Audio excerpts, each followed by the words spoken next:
Magandang hapon, Pilipinas. Narito na ang mga dapat ninyong malaman sa lagay ng panahon.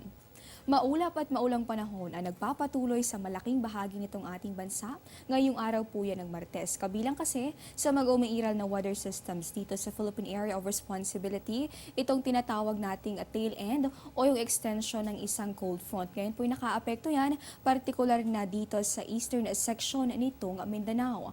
Ang hanging amihan naman o yung cold and dry air na nagmumula sa mainland China at Siberia lalo pang lumakas at dominante na sa Luzon hanggang sa Visayas. Sa mga susunod na oras, asahan natin ang pagkakaroon ng katamtaman hanggang sa kung minsan ay malalakas na mga pag-ulan sa mga lugar na sakop nitong Caraga hanggang sa Davao Region. Para po sa mga residente ng ating mga nabanggit na lugar, magdoble ingat at maging alerto dahil ang mga ganitong klase ng pag-ulan maaring magdulot anong pagbaha o kaya naman ay pagguho ng lupa. May hinahanggang sa katamtamang pag-ulan din yung ating inaasahan para naman yan dito sa natitirang bahagi nitong Mindanao. Inaasahan naman natin ang pag-iral ng maulap na kalangitan na may tsansa ng may hinang pag-ulan para po sa bahagi nitong Eastern Visayas, ganun din sa malaking bahagi nitong Luzon at kabilang na ang Metro Manila. Maliban na lamang dyan, itong bahagi nitong Cagayan Valley hanggang ang probinsya nitong Aurora, ganun din itong Quezon kung saan inaasahan natin ang pag-iral nung hanggang sa mga katamtamang mga pag-ulan ngayong araw.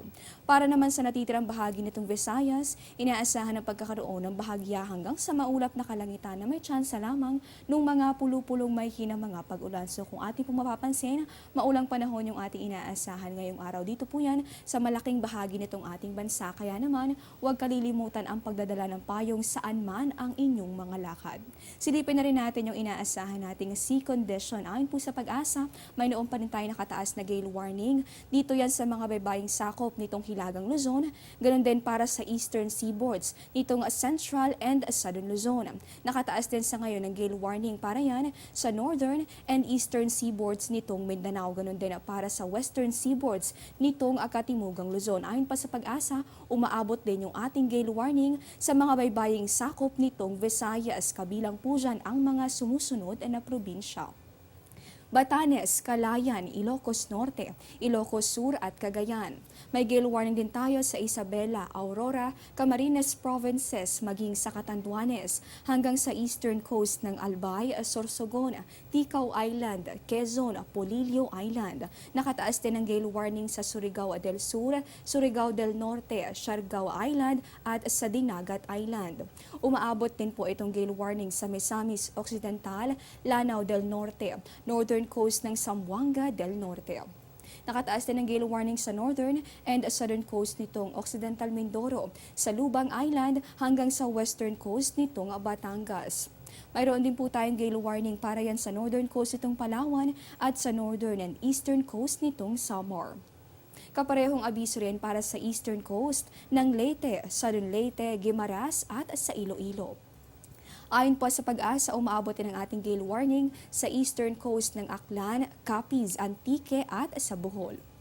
Inaasahan din natin ang pagkakaroon ng maalon hanggang sa napakaalong kondisyon ng karagatan sa eastern coast ng Cebu at Siquijor, habang kaparehong abiso rin para sa southern coast nitong Negros Oriental at Negros Occidental. Sa ating po mga nabanggit na probinsya, bawal po muna ang pagpalaot, lalong-lalo na para sa mga may maliliit na sasakyang pandagat dahil po yan sa masungit na sitwasyon ng karagatan. Diyan lamang po kayo, magbabalik pa ang Panahon TV. Teng, ang package. Ma'am, sabi ng Air 21 on the road na. Ano, Teng? Ang package. Ma'am, sabi ng Air 21 na receive na. Okay, very good. Basta padala, sagot ka ng Air 21. May real-time delivery updates via text para worry-free ka. Teng, ang package, napadala mo na? Yes, ma'am, sa Air 21. Sa Air 21, sagot ko, padala mo. Sa ating pong panayam kay Pag-asa weather forecaster Loredin de la Cruz, sinabi nitong wala namang inaasahang sama ng panahon na iiral dito sa ating bansa in the next 3 days. Pero maari pa rin kayang ulanin ang mga sumusunod na araw. Narito po ang nilalaman ng forecast ng Pag-asa. Unahin po natin sa Baguio City kung saan viral ngayon ang istorya ng isang matapat na taxi driver.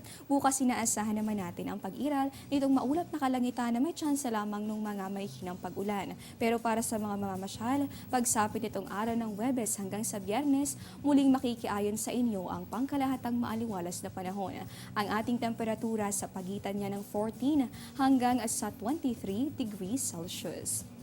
For Metro Manila naman, bukod po sa usual traffic, paghandaan din natin yung tsansa nito mga pag-ulan sa araw nitong Miyerkules. Ang ating namang temperatura on that day between 22 hanggang 29 degrees Celsius. Mas mataas na agwat naman ang pagpasok nitong Huwebes hanggang sa Biyernes dahil muling inaasahan ang pagpapakita ni Haring Araw. Inaasahan yan between 21 hanggang 30 degrees Celsius.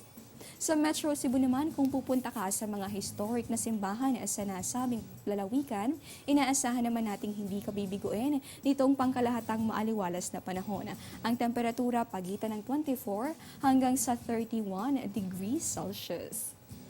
Sa bahagi naman nitong Metro Davao, kung meron kang dadaluhang seminar, huwag kalilimutang magdala ng jacket. Panangga mo yan sa bahagyang mababang temperatura. Kakambal kasi ng mga pag-ulan in the next 3 days, ang temperatures between 24 lamang hanggang sa 31 degrees Celsius. Sa Zamboanga City naman, kung excited ka ng mamasyal sa tinatawag din nating Latin City of Asia, makikiayon sa iyo ang panahon hanggang sa araw ng Huwebes. Magdoble ingat lamang sa Biyernes dahil posible itong mga pag-ulan sa nasabing araw. Temperatura naman natin between 24 hanggang sa 33 degrees Celsius. At yan po muna ang latest mula rito sa Pag-asa para sa Panahon TV. Ako po si Desiree Jonyo. Magandang hapon po sa inyong lahat.